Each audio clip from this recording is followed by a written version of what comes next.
bună ziua și o să mă adresez puțin și în limba română și în limba croată.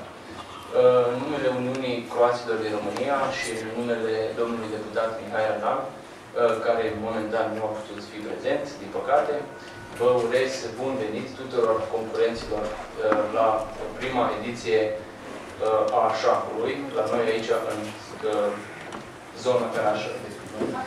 Sigur. Am onoarea să vă prezint pe domnul Bolintiș Mihai, secretarul Asociației Județene de Șah, care să vă spună și el câteva cuvinte. Am onoarea să fie prezent și domnul consul de la București, Mirko Radici, vicepreședintele al Uniunii Croației din România, domnul profesor Ghera Nicolae, și domnul director de programe, Mateia Nicolae. Să nu uităm, cu noi mai este și domnul profesor Milovan Ghera, profesor de sport la clasele primare 1-4.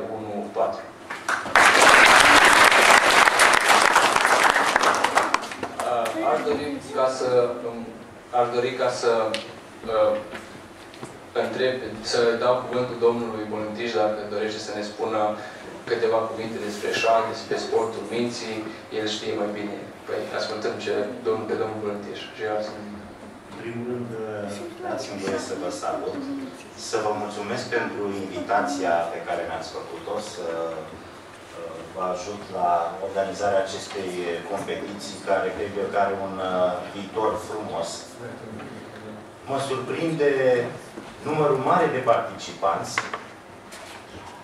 și capacitatea organizatorică a dumneavoastră. Sunt încântat, credeți-mă.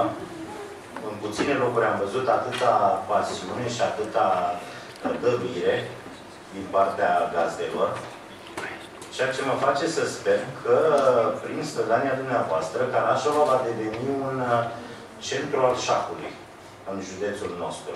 Și de ce nu și un model pentru ceea ce înseamnă șahul în mediul rural în întreaga Românie. Și mă bucur că alături de dumneavoastră sunt și notabilitățile. Este prezent aici domnul consul, Mirko Radici. Sunt prezenți membri ai conducerii Uniunii Croaților din România, ceea ce înseamnă că nu e numai un efort al câtorva persoane inimoase, care se va stinge după 2-3 ediții, și va fi o competiție pe care eu sper să o vedem și la 10-a, 20-a sau 30-a ediție. Și nu este greșit, cum am scris în buletinul turneului, festivalul șahist Carașova, pentru că prin dimensiunea pe care ați dat-o acestei manifestări, este un festival, eu așa consider, și cred că nu greșesc. Despre valențele educative ale șahului s-ar putea glosa zile în șir. Un lucru e cert. Șahul te învață să gândești logic, să nu lași nimic la întâmplare, să prevezi consecințele acțiunilor tale. Și chiar dacă nu vei ajunge un mare campion, asta te va ajuta în viață.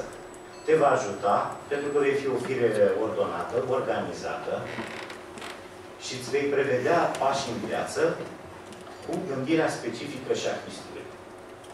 Și pentru asta șahul nu poate să dăuneze nimănui.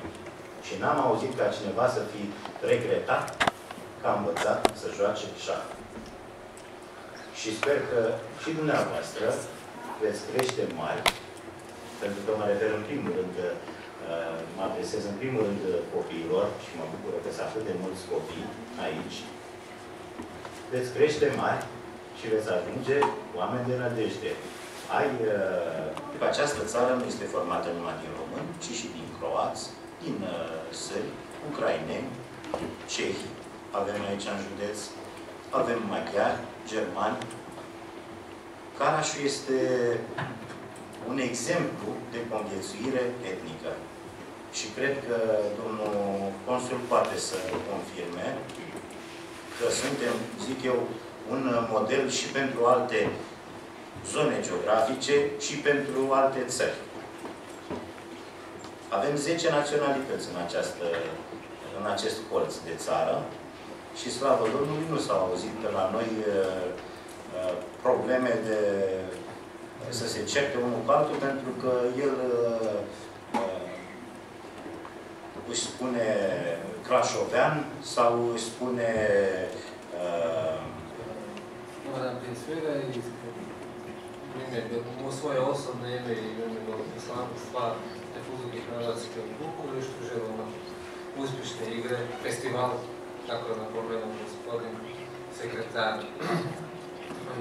županije Karaš-Severni.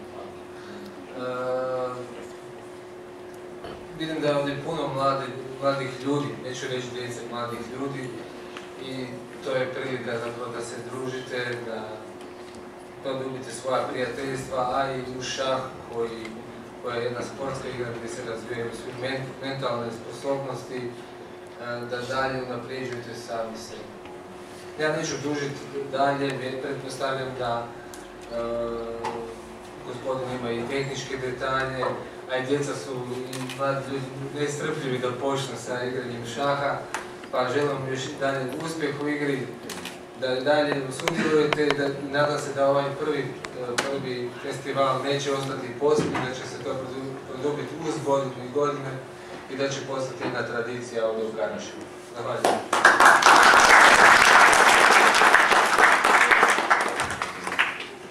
Și haideți să nu lungim, pentru că deja e puțin târziu, suntem puțin în întârziere. Vreau să vă urez și eu încă o dată, dacă vreau să vă zic și eu, pentru că și eu sunt sportiv, ca și voi, și sportul este considerat aici, șahul este considerat un sport aici în România. Vreau să vă urez tuturor concurenților succes, mult succes, și să știți că nu este important să câștigați. Important este să participăm și să ne simțim bine și să dăm un exemplu bun. Vă mulțumesc frumos și încă o dată succes! Pa!